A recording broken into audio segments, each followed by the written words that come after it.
My name is John Silvester. I'm a reporter with the Age newspaper. Some people call me Sly of the Underworld. There are 5 million crime stories in the naked city, and this is one of them. Just a heads up, this episode may be distressing for some listeners. Tim Day is the perfect example of one of those sliding door moments. As a young cop, he tried to talk his mate out of trouble, which led him into a police disciplinary hearing that could have got him sacked. But a senior copper who saw that it was a mistake rather than a hanging offence went into bat for him. Instead of the sack, he was pushed to the bottom of the promotion pole and had to start again. He was 4 years into his career and was seen as a natural crook catcher and had already received an A rating to become a detective. Instead of whinging about the demotion, he just got on with it and retired with the rank of superintendent after a career mostly spent in homicide. I had no ambition to be a copper, to tell you the truth. It was both my brother and I had a love of science. We loved uni. Didn't particularly like the study, but we loved uni. But I had a mate who was... A university science student, he joined the force planning to become a forensic scientist. Then he discovered he actually really enjoyed catching crooks. They tell me it's pretty addictive when you start locking up crooks. Yeah, it's like, I don't know, it's like fishing, and a lot of my friends would say, well, how can you catch crooks because you can't catch fish? But ultimately, the investigation piece started to build in me, and it's and the love of investigation really started then, and very early, to the point where within probably 6 months of the job, I knew I didn't actually want to do forensic science anymore. I wanted to be a detective, and away I went. Superintendent Day has been an outstanding cop, awarded the Australia Police Medal and a Churchill Fellowship to research international homicide investigation techniques. I don't know, I just seemed to have a bit of a knack, I guess. I was pretty lucky in terms of catching crooks, but also I think talking to crooks. I think growing up in the bush and growing up with a big circle of mates and friends where you really spoke nicely to each other, but you also learned how to really relate to other people, helped me so that I could come, I guess, down to the level of some of the offenders and talk to them and seem to build some rapport with them. So he was part of a review on tactics to investigate violent and organised crime figures, which led to the Viper Task Force that has made more than 1,000 arrests in the past 2 years. He worked homicide for 14 years in 3 stints, including as the officer in charge from 2017 to 2021. First appointed to homicide in 2001, Day was thrown a cold case to get a feel for the job. It was done not with the expectation of a breakthrough, but to learn the rhythm of murder investigations. He was handed the case of Bonnie Clarke, a 6-year-old girl murdered in her bed in Northcote in 1982. Bonnie Clarke's mother found her dead in her bed in inner suburban Northcote early on the morning of December 20th, 1982. Sometime during the night, the 6-year-old had been strangled, sexually assaulted and stabbed. I covered that case, and I remember the original investigators saying that they knew who the offender was but just lacked that vital piece of evidence. Turned out they were horribly wrong. The victim's mother, Marion Wishart, had begun a same-sex relationship, leading the initial investigators to jump to the conclusion she wanted to get rid of her child to take on a new life. It was a different time. The back door of the house was unlocked on the night of the murder, and there were 2 noisy dogs that always barked at strangers. But that night, the dogs didn't bark. Found no signs of forced entry. The family's pet dogs had also remained. The dogs either knew the killer or the killer was already in the house.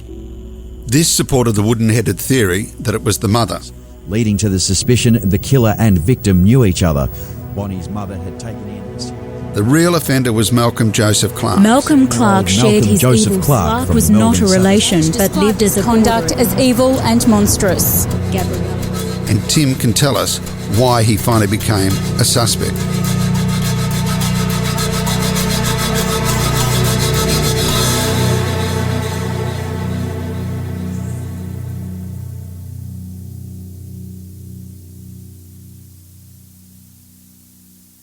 So in 2001, I'm looking at the file, which was produced in 1982, 83, 84, sort of in that period of time before it became a cold case.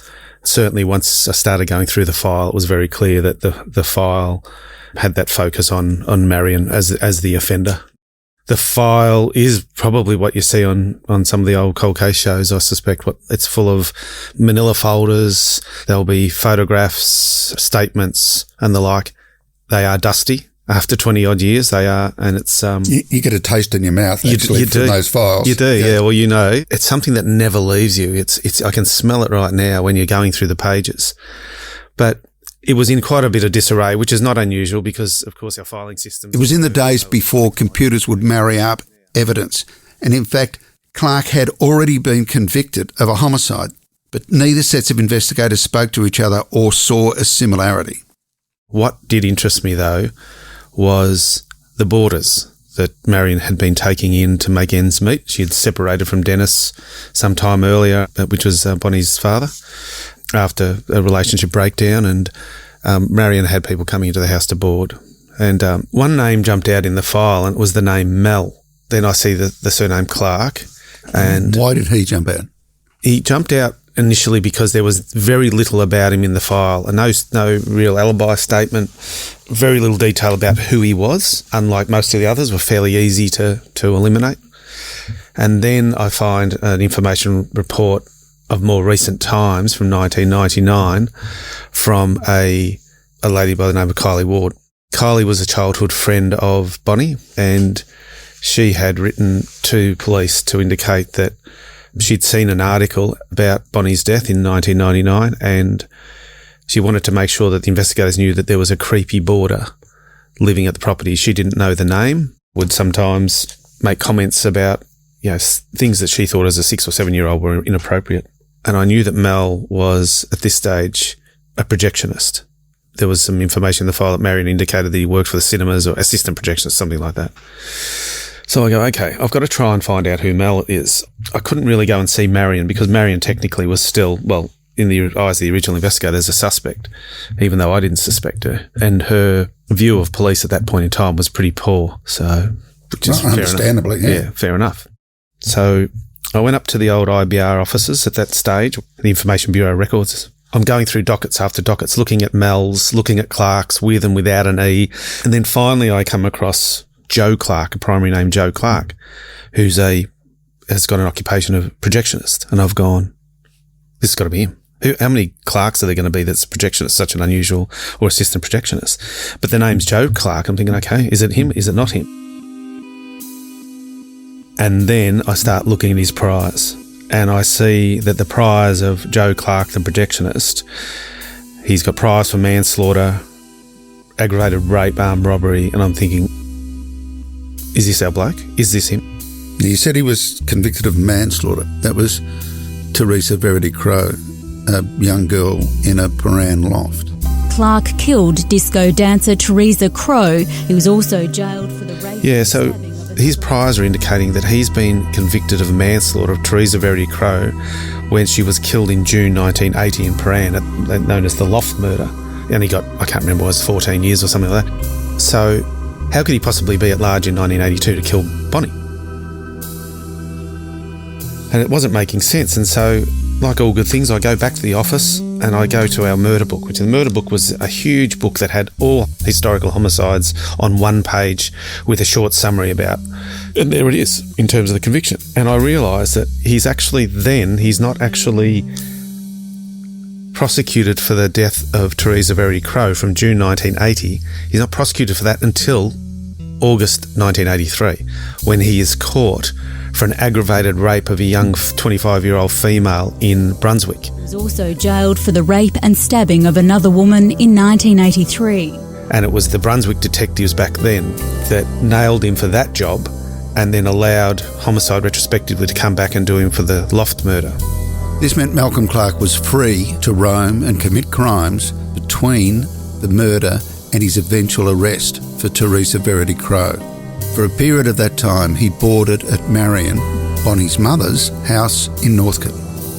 I'd been up the IVR for 7 or 8 hours. By this stage, it's after midnight, and I start trawling through, and I'm going through, and then I see another name that he's known by, and it's Malcolm Joseph Thomas Clarke. And I've gone, oh my God, this is him. He's no relative to Bonnie or Marion? None whatsoever. This has to be the border. I can't prove it yet, but this has got to be the border, surely.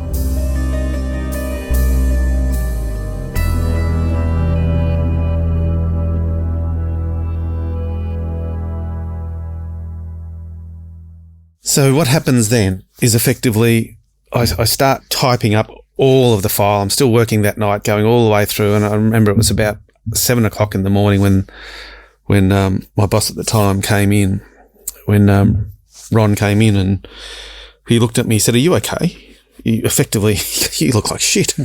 Ron Iddles was one of Australia's most experienced homicide detectives, and he worked on well over 300 cases.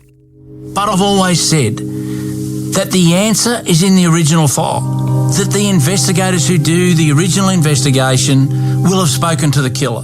And I hadn't slept for probably 24 hours at that stage, and I'd prepared about a dozen-page report at that point in time with all of the different things around Marion, Bonnie, the borders, forensics, missed opportunities, effectively summarising the entire file. And I gave it to him. Ron was a very, very quick reader, and within 20 minutes, not even that he'd come back, he said, "I think you've got your bloke. I think you've got your bloke." So the key bit then is around, I need to find out how to get in with Marion. Once Day realised Malcolm Clarke was the suspect, he knew how to get Marion on side for obvious reasons. Because if she remained a suspect, it could be enough to let Clarke walk free. Tim needed her cooperation so he could exonerate her, so that Clarke's legal team couldn't blame her. I'd spoken to her on the phone some weeks earlier and she wouldn't see me. So I just thought, well, I'll go down and visit her. Day travelled to Wonthaggi to see Bonnie's mother, where she owned a haberdashery shop. It's fair to say it didn't go well. So I roll up, park the car, walk into the store. She looks at me like, she was about to shoot me. She really had this look that would drop you stone cold dead. So she's obviously picked you as a copper. She picked me, straight away. And I said, "Hi, Marion." She goes, and she didn't say anything. I said, "It's Tim Day." And she goes, "Pretty much, what do you want?" I said, "Just want to have a chat. Get out." She just said, "Get out." I said, "Marion, I don't think it was you. Get out of this. Get out now." She picked up a sewing machine and threw it at me from the back of the store. She was only a small woman, but I was surprised how fast she threw that sewing machine. I backed out of the store pretty quickly. I said, "I don't think it was you. I don't think it was you," and got back in the car and left. And that was pretty much about it.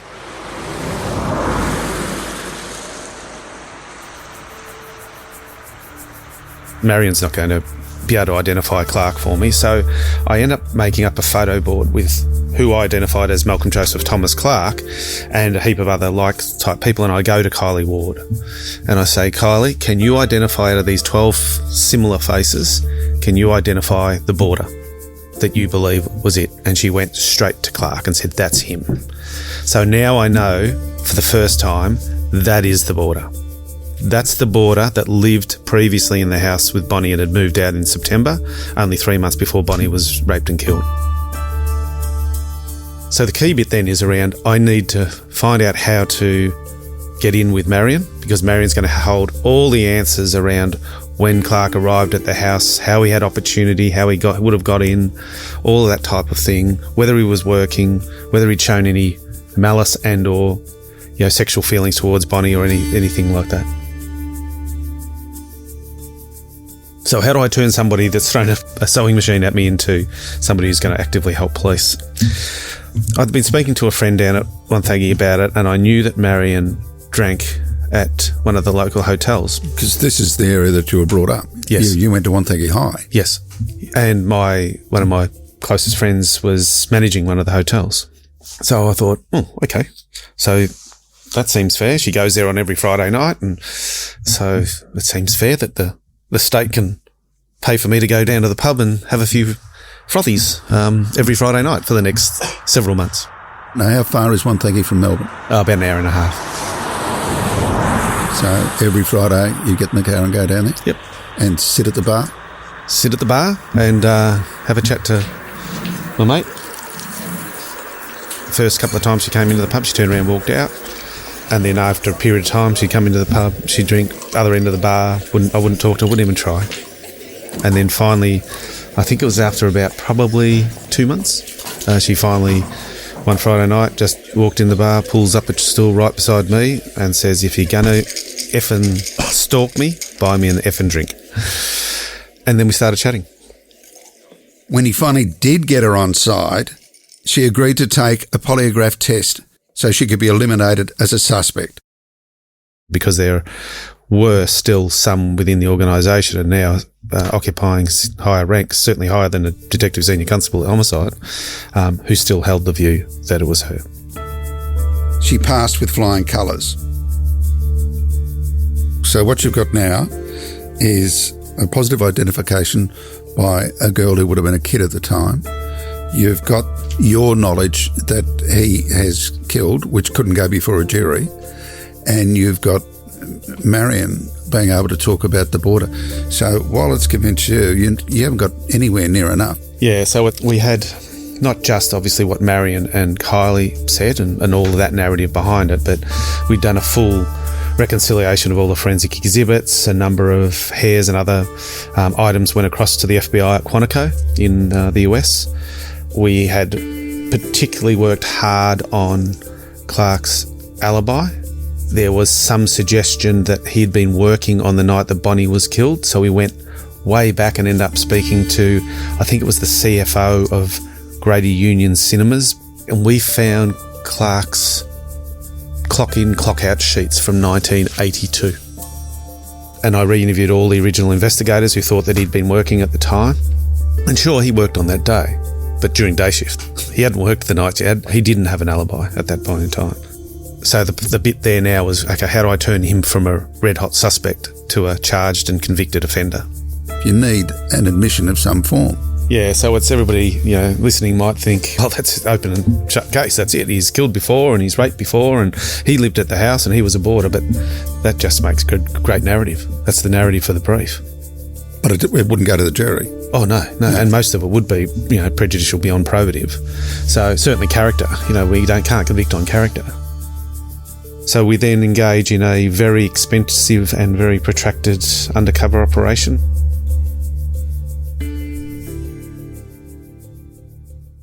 That's after the break. Time for a cup of tea. The team of cold case investigators wanted a sting operation conducted into Clarke in the hope they could tease out some admissions. After initial resistance, the job ran for 6 months. Yeah, so once we'd established that he had no known alibi, it was about, and during that time anyway, it was really about profiling Clarke and actually finding out who he was, where he lived, what he did, what his interests were, even before we really seriously looked at an undercover operation on him. So we found out that he was living with his new fiancée, who he had met through his work. So he's working the aged care industry as a personal care attendant for some of our most vulnerable people in our community. It was somewhat concerning to hear that a convicted killer and sexual predator was working the aged care industry, and he'd met his to-be wife whilst he was nursing his wife's mother. Even more concerning, though, is to find that he was also working as a guard at Puffing Billy, which, as certainly those in Victoria would know, is one of the favourite places that families and children go. And I don't think any of those workplaces were by mistake. So we then engage in a very expensive and very protracted undercover operation, of which I won't go into, and I never will, not publicly, because it's too valuable a methodology for us for now and in the future. And for the best part of nearly a year, we engaged with him, and where he didn't know that we were, and ultimately told some people that he'd raped and killed Bonnie and the way he'd done it. 47-year-old Malcolm Joseph Clarke from the Melbourne suburb of Box Hill was taken in and charged last night. Detectives say despite the shared surname, he was not related to the victim. Trapped Clarke confessed a second time today in the formal interview. He then made admissions to myself and to Ron of the killing and how he did it. Malcolm Clarke shared his evil secret in a taped interview. Bonnie's mother had taken in a series of boarders in the years before the murder. Who reopened the case more than 20 years after the shocking murder. Clarke told police how he raped, smothered and stabbed the 6-year-old who was much loved in the community.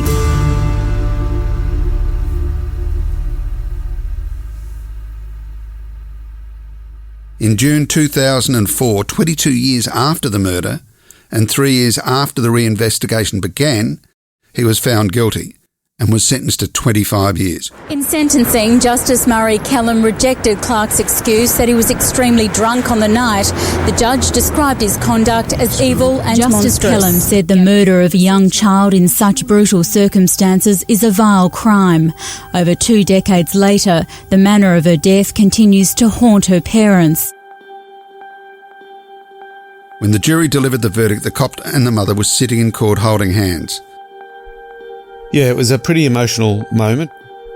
I'm sitting on the side area of the court. Marion's on one side, Dennis is on the other side of me. Marion reaches across and takes my hand as the jury take their seats. And as the jury foreperson reads out the guilty verdict, Marion just squeezes my hand and turns to me and just said thank you. And that was enough.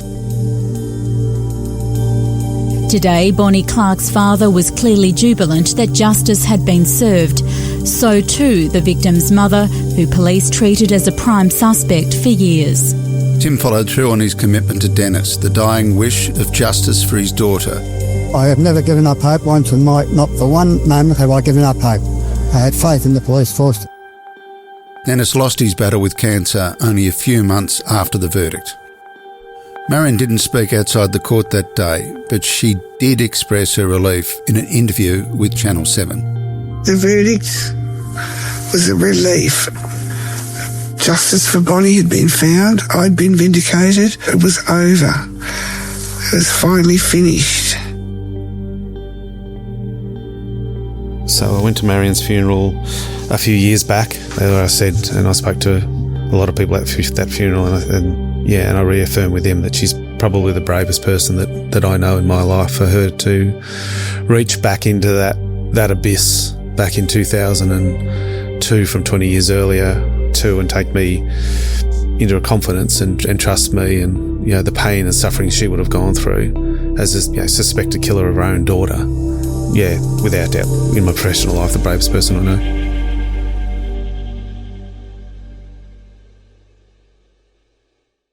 While Day is retiring, his legacy remains. In 2007, he was selected to head a review of cold case murder investigations. He and his team developed a system to check forensic samples and then review the case before embarking on a long and always costly investigation. This means unsolved murders have been given a solvability rate. This stops detectives wasting times on dead-end cases and working on those where there is still a chance. It was that methodology which enabled investigators to reopen the 1977 case of the murders of Suzanne Armstrong and Susan Bartlett in Easy Street, Melbourne. When the 2 women were stabbed to death in their share house, the crime baffled investigators and gripped the state, partly... In September 2024, police arrested Perry Corumbalis in Italy and charged him with those murders. The alleged Easy Street killer touched down in Melbourne just before midnight, marking the end to a manhunt that's lasted almost 50 years. In 2018, Day was awarded a Churchill Fellowship to study homicide investigations abroad. He returned recommending a mental health program for homicide investigators and applicants.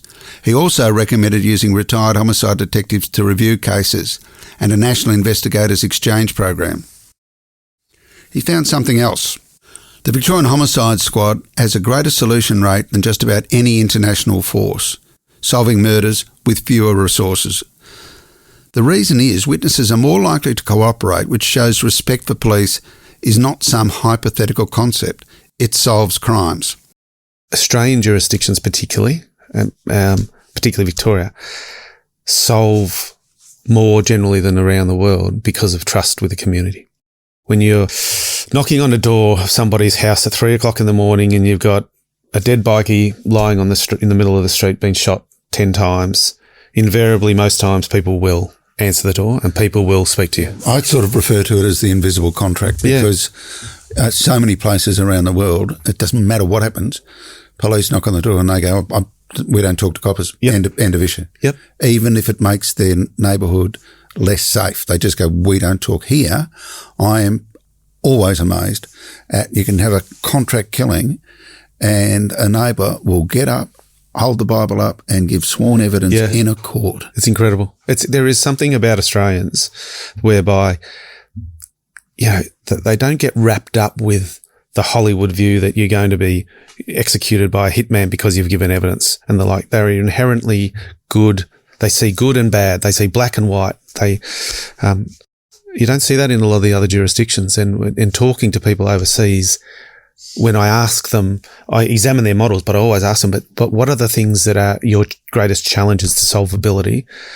Trust with the community and community cooperation is one of the major things. The other two things of those three key points is around legislation. He says investigations are becoming unnecessarily complex, and with new disclosure laws requiring police to gather masses of non-relevant material to give to defence lawyers, which means detectives are spending too much time gathering paperwork and too little solving crimes. Apart from, as I said, there was 27 recommendations, but another one of interest in particular was our engagement with our community around our cold cases. So came back, spoke to our media corporate comms, and we've developed a program now. So if you go onto the Victoria Police website and you look at cold cases, you'll see a preamble that I've done in relation to how it works. And then you'll see a list of cold cases and you'll be able to read them to your heart's content and help VicPol solve some of these, which, as I say, people solve cases, it's not just science. Well, proof of the pudding is, someone's been charged over the 1977 Easy Street murders, and that'll play out in court, obviously. But Victoria is one of the few jurisdictions that'll be looking at a case that is now 47 years old. So it does tell you that these cold cases really do matter and are potentially solvable. I have no doubt at all that the vast majority, and I'm talking well over 90% of our cold cases, are eminently solvable if we have the right technology, the right legislation, the right resources, the time to get at them. But it's really about whether or not the community see that as important or whether they see other things that the government is spending their money on as important. So, Tim, what does the future hold for you besides catching fish down at the Gippsland Lakes? Very badly. I hope I can catch fish, as well as I could catch crooks, I guess, at times. But I might go and try some different things. I figured, one life. I've been a copper my whole life. It's time to go and do some other stuff that I've really wanted to do and can't do it while I'm in the police force. Now retired from the force and spending some times on the Gippsland Lakes, he's formed a little media advisory unit. Cops are sick and tired of seeing crime films that butcher police procedure. He and his little crew will be on hand to advise writers on what really happens.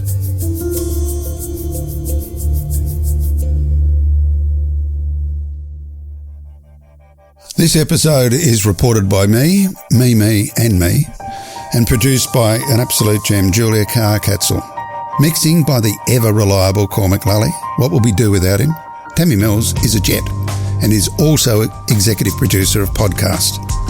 Special thanks to Lisa Muxworthy and Tom McKendrick. I'm John Silvester.